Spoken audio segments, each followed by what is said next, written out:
F-Zero GX is my favourite game of all time. Racing at breakneck speeds, risking absolutely everything, even your life, all for the chance of a first place finish. No game has ever come close to its sheer energy. Yes, people compare F-Zero to Wipeout and Fast RMX, but they just feel distinctly slower compared to F-Zero in my opinion. This game requires total concentration, knowing exactly when to turn, drift, boost and lean in the air to achieve that perfect run and upper hand against the other racers, especially in the higher difficulties. The two main titles, X and GX, proved how tense the idea of fast speed racing is. But these games are getting on a bit. This year F-Zero X will be 20 years old and GX will be 15. So, where has this series gone? It was 2004 when F-Zero decided to disappear. The Europeans and North Americans got GP Legend, the Japanese got F-Zero Climax, and even the Chinese got an incredibly well translated port of F-Zero X for the IQ player. So I, or most people, have been waiting for a new F-Zero title for more than a decade now. A lot of people have already made videos about a potential new F-Zero game and what features it might have, but half the people tend to touch only the basics and never really go in depth with their ideas and create possible solutions. The best video I've seen on a new F-Zero game is from a guy called RandomRyan, and I'll reference his points in this video, and I'll probably put a link to his video in the description as well. This video is pretty much my take on an F-Zero game, but for my video in particular, I'll not only look at gameplay, but also art, design, and business strategies too. Starting off with a juicy topic, let's begin.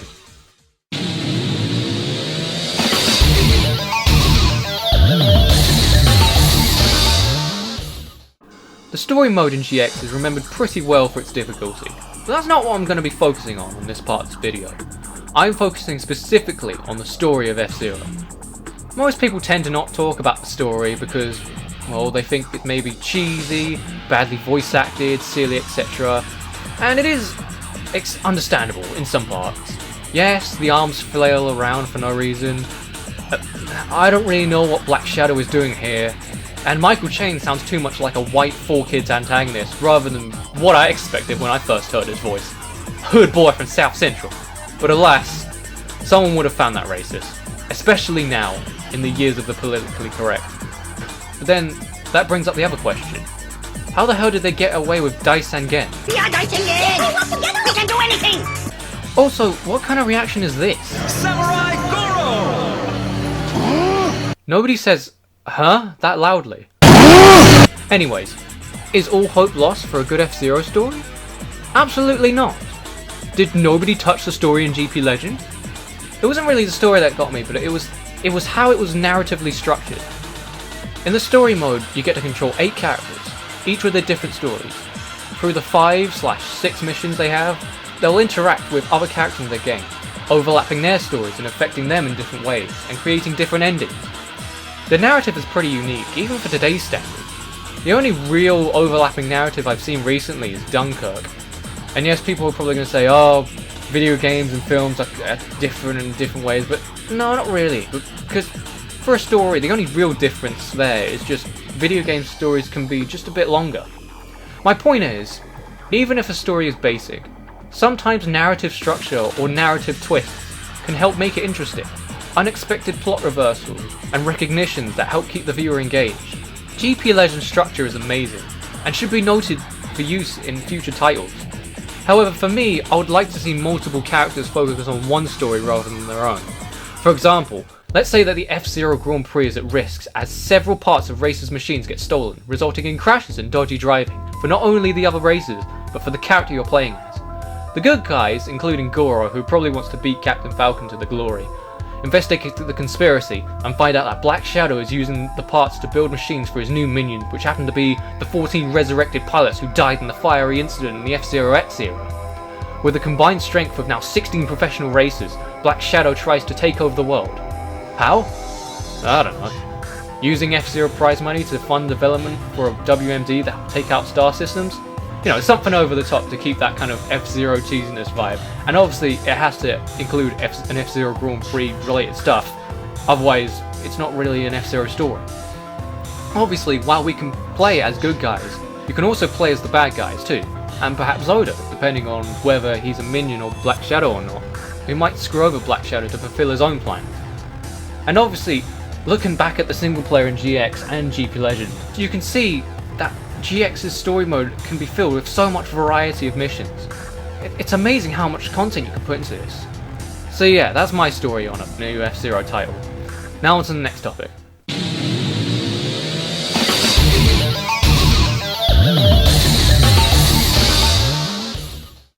When it comes to track design, the developers have done a great job, and the tracks themselves are not the problem.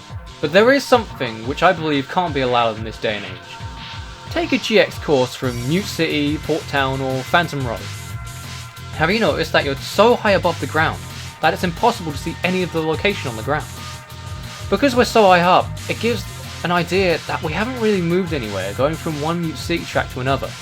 It's the future, these locations are supposed to be vast and tall, and I know full well that two Mute City tracks are distant from each other. But there needs to be a way to tell the distinction, tell that we're in a different region of a location. I'll use Sonic Riders Zero Gravity as an example, and the area I'll use in game is the Gigan Mountain. The first of the two tracks is the Gigan Rocks. Look at it. It's an East Asian Oriental mountain area. And then there's the Gigan Device, which looks like the inside of ancient mechanism. As you can see, it's obvious we're in a different region of the location, and F-Zero can easily create multiple tracks set in different regions too. Also, come to think of it, Sonic Riders is also an example of an overlapping story as well. Anyways, I'll show you some drawings I made to illustrate how I think F-Zero can achieve distinction. Let's analyse the first image. This is supposed to be a race in Port Town. You can see the racetrack here. This road here, however, is not part of the track, but rather it's pieces of road and intersection for transport trucks to deliver their loads to destinations, because after all, this is Port Town, an ever-expanding trade metropolis. Here is a transport route for massive freight transportation that wouldn't require roads. Finally, we see a big corporation building. According to the F-Zero wiki, Port Town's architecture is marked by towering skyscrapers and pyramid-shaped office buildings, so putting one in near the middle of a track would certainly be alright. Also, shout out to anyone who knows the name and insignia this is from. This is the next image. Another race in Port Town again, but in a different region. Here, the track is slaloming around shipping containers, with the occasional one or two being lifted off by ships and placed onto other bigger transports docked nearby. The point of these drawings is that I've made it obvious that we've moved regions in Port Town. One is interwoven in transport routes, while the other is in the middle of a shipping area. Yes, I know, I'm talking like creating in-depth locations while maintaining 60 frames is an easy task, but to be honest, I feel like it could be. To me, GX has aged well visually. What I like about GX's visuals are the imperfect details on every machine, and also the particle effects. The scratchings on the paint and numbers give out a more realistic look. The sparks coming out of the boosters is so unique, it just questions what chemicals are put into them. If GX can put that much visual detail in and still maintain 60 frames per second in 2003, then God knows what will happen if they did this in 2018. Is it possible to create the cutscene visuals in-game now with new technology? Or perhaps better than that?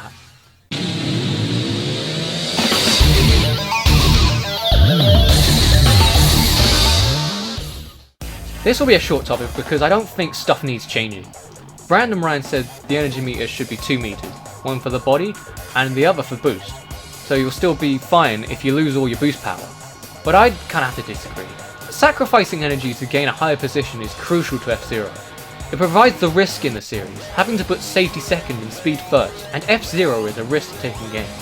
If you take away the risk, then the game will be a lot easier, and that's not right, especially for F-Zero, because the series is renowned for being difficult, and should remain that way. However, if you wanted to make it fairer, I'll say this. I've noticed in both X and GX that the AI is just too perfect to be true. Look at this.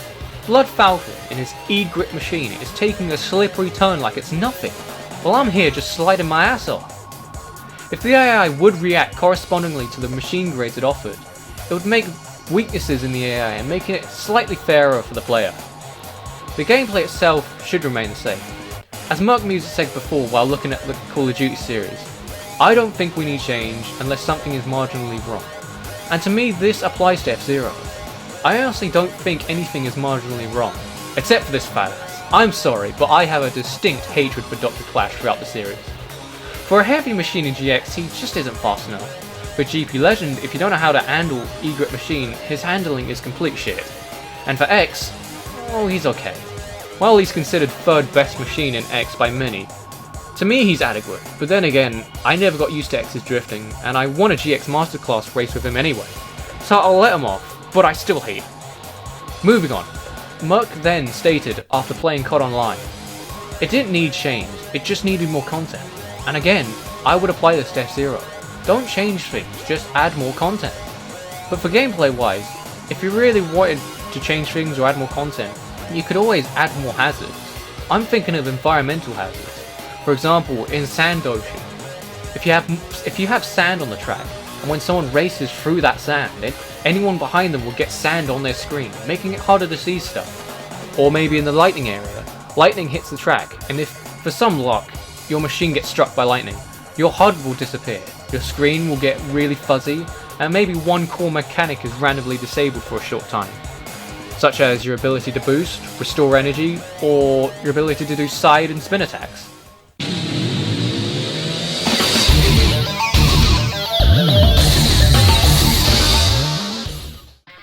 Most of this topic is obvious.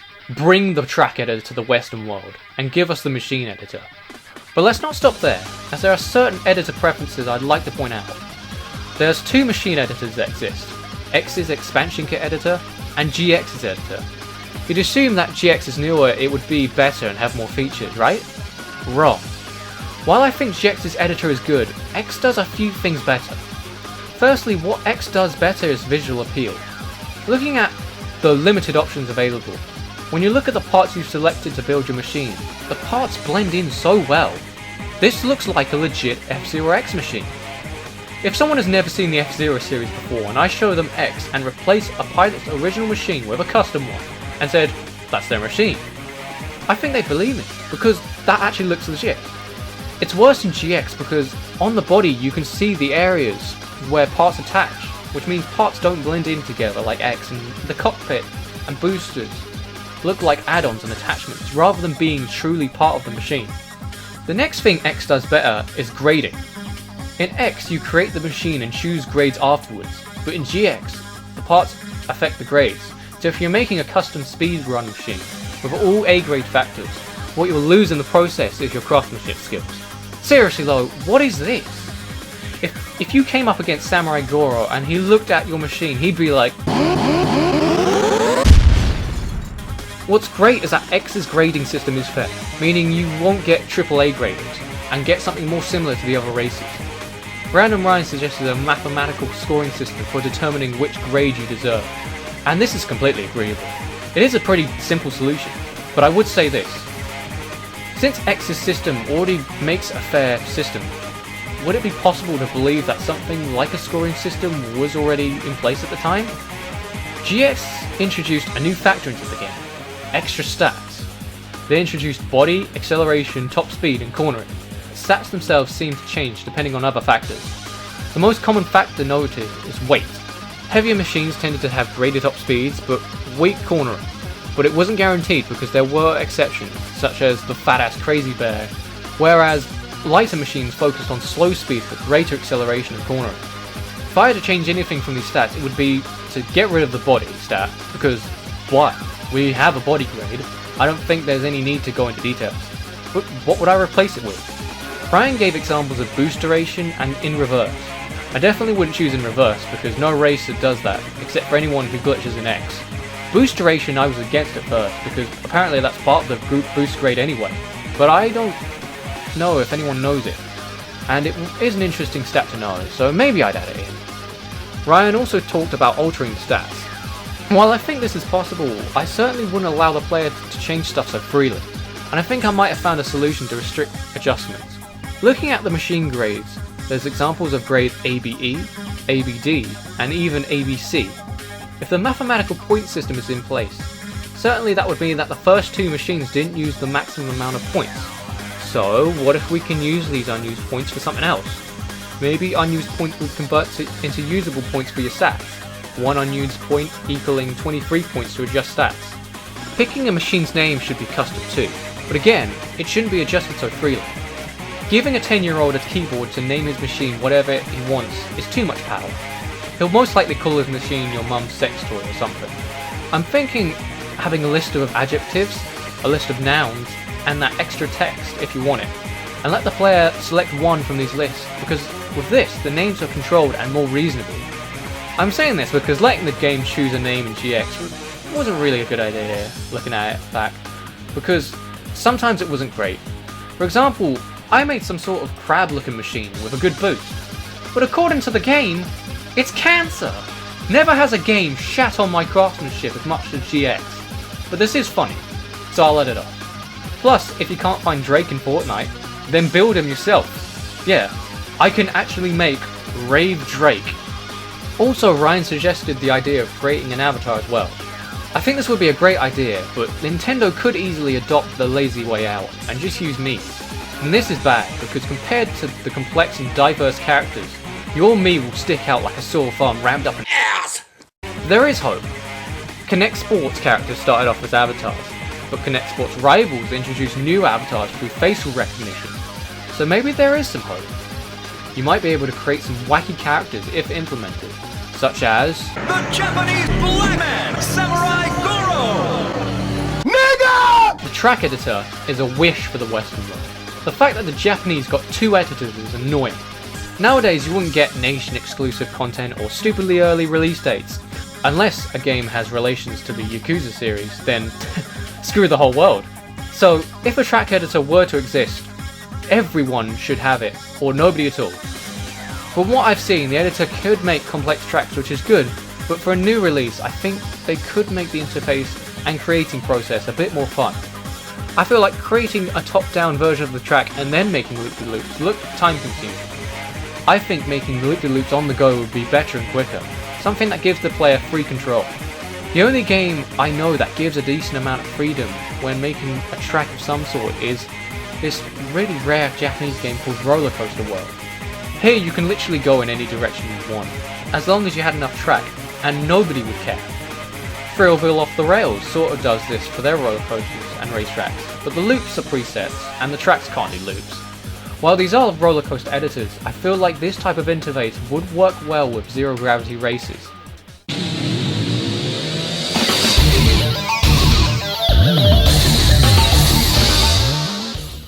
Some of you probably don't know what the Zero Test is.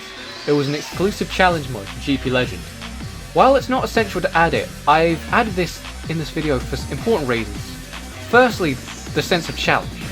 No matter what, you always want to get gold cups in all challenges, for that purpose of achievement. Secondly, practice. In my opinion, the Zero Test helped me more on the tracks than the actual practice mode, and this might help any people new to F-Zero. Lastly, the unlockable content. After beating classes, you're rewarded with the next class, but also a new machine. But think of all the content you could unlock. Access to new parts to buy at the F-Zero shop for your custom machine, cosmetics for your avatar, new tracks, new Grand Prix, the AX machines, Deathborn, GP Legend exclusive machines, Maximum Velocity exclusive machines, the BS Grand Prix exclusive machines, and so much more.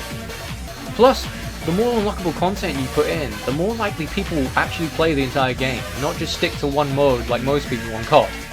My point is, give players a reason to play the entire game, and a rewarding challenge mode can be an example.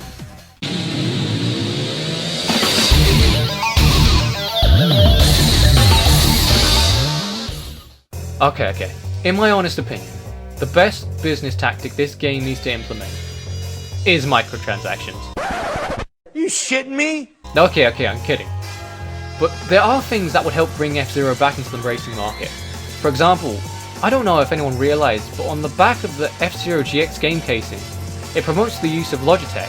Think of it, playing F-Zero with pedals and a wheel. I did that with Daytona USA, GTA 5, and the Medal of Honor Warfighter driving mission, and they were really fun. GX offered a first-person view mode, and then it hit me. Maybe you can add VR post-release, but yes, I know. Probably the most unnecessary point, and most unlikely to happen, but I will say this. Racing through the eyes of an F-Zero racer must be an insane experience, and VR could bring us closer to that. Even the Switch was apparently capable of VR, so even if VR doesn't happen, at least bring back the first person mode and add a cockpit, like Star Fox 64, because at least then we'd actually be in the F-Zero machine itself. Also, did anyone know that actual small-scale F-Zero machines were a thing? That's right! In Japan, they sold small-scale models in promotion for the GP Legend anime. To my knowledge, however, they only sold machines assigned to the important characters in the anime only, and not all the races. I would have loved to have an entire collection of races on my shelf, and when I get older, maybe I'll give them to my children, so they can play with them like Hot Wheels.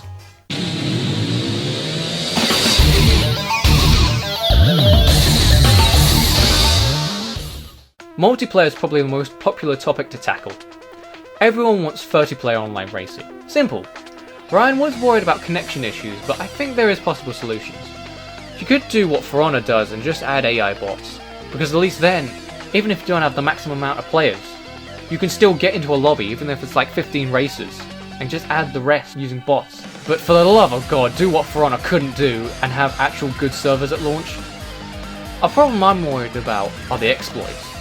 If you have years of X and GX experience, you would know that there's plenty of ways to go faster, like snaking, drifting into walls, jumping, and other weird ways to completely break the game. If veteran players knew this in multiplayer, then they would always win, and that's not fair. What's also not fair for multiplayer specifically will be the attacks. One side attack and you're gone. Maybe you could have these exploits and attacks tweaked for multiplayer. Or maybe add a non-contact mode where racers can go through each other like ghosts. This has been done in Trackmania, but it may help players if they want a race that focuses more on the fastest times rather than wiping out the competition. Leaderboards should be a thing in F-Zero. Any racing game is built for leaderboards. Enough said. Would F-Zero be worthy of competitive gaming? Hell, I think so. Plenty of racing games have got competitive. There was even a post showing the top to bottom tier machines in X, and that's something you see from Super Smash Bros., another competitive game. The weirdest part about all of this is that the Chinese of all people were the closest to online multiplayer.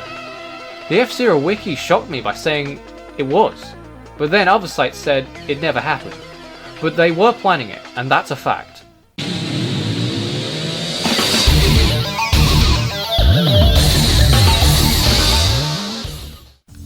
There's a few extra features I want to point out. Music.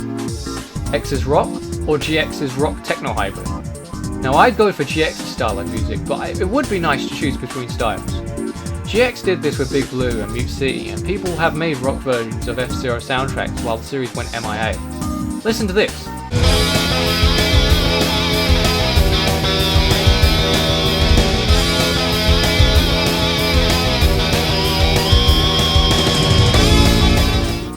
Ryan also tackled on that kind of exclusive part of the track when you hit the final lap.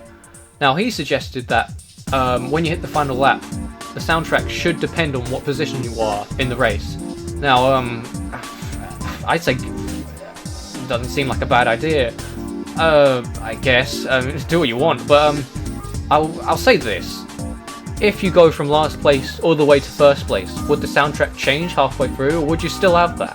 Because certainly, if you were on the winning streak, and if you get such a depressing final lap track, it would just sound a bit weird. Also, this may sound like a stupid idea, but please, bring F-Zero TV back. It was such a unique gimmick and helped develop the characters a bit more, but there was so much questionable things happening there.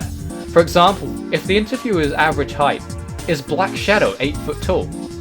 Also, imagine how hard it was to get tickets for seating at F-Zero TV, and all they get to hear is the winner answer one question. Would it be worth it? Would this be worth it?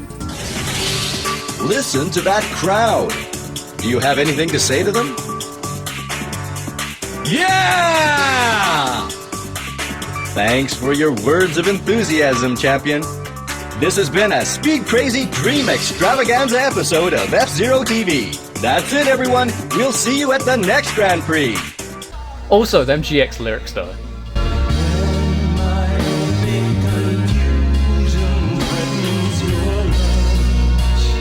I'd think I'd ask for more normal lyrics, but again, them GX lyrics though. When myopic confusion threatens your lunch. The song needed a line to rhyme with Falcon Punch, but above all things, lunch? It's just a sounding an F-Zero song starts talking about lunch. Also myopic? Even I didn't know what that meant until I googled it. But do you want to know what's worse than myopic confusion threatening your lunch? Myopic confusion threatening your supper. Oh, I swear to God, if I see a bit of that in my goddamn chocolate shreddies, I'm gonna be fucking But here's the sad part. Do I think this would come to the Nintendo Switch? I just can't see it.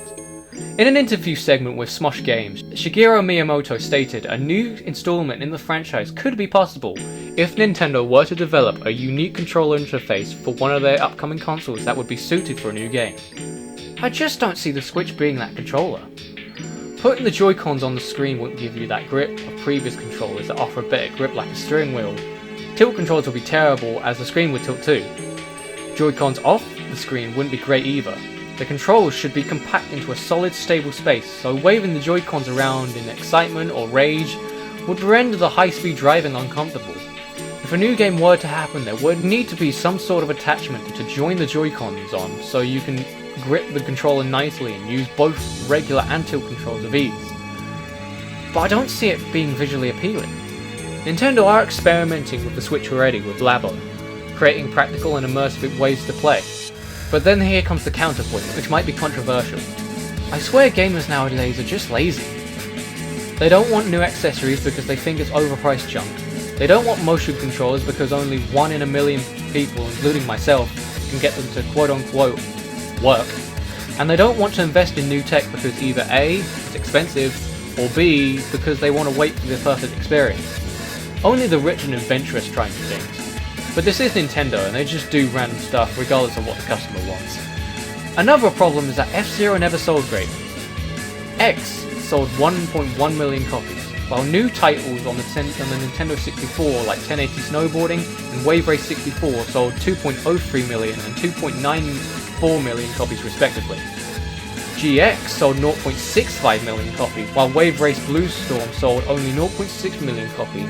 And 1080 Avalanche sales data I couldn't even find, but considering it had licensed songs to potentially promote the game, I'm sure it sold okay.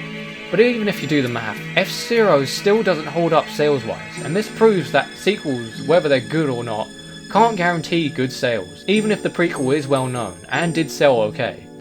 The rhetorical questions still remain. If F-Zero were to come back, will it sell? Will the Switch provide an appropriate control system? And will people invest to get greater experiences? There is still one thing us gamers can hold on to. Hope. Hope is not lost. Hope brought back Metroid. Hope brought back Star Fox too. Maybe one day, Hope will bring back F-Zero. Just one day. Until then, this is Extreme J71, and thanks for listening.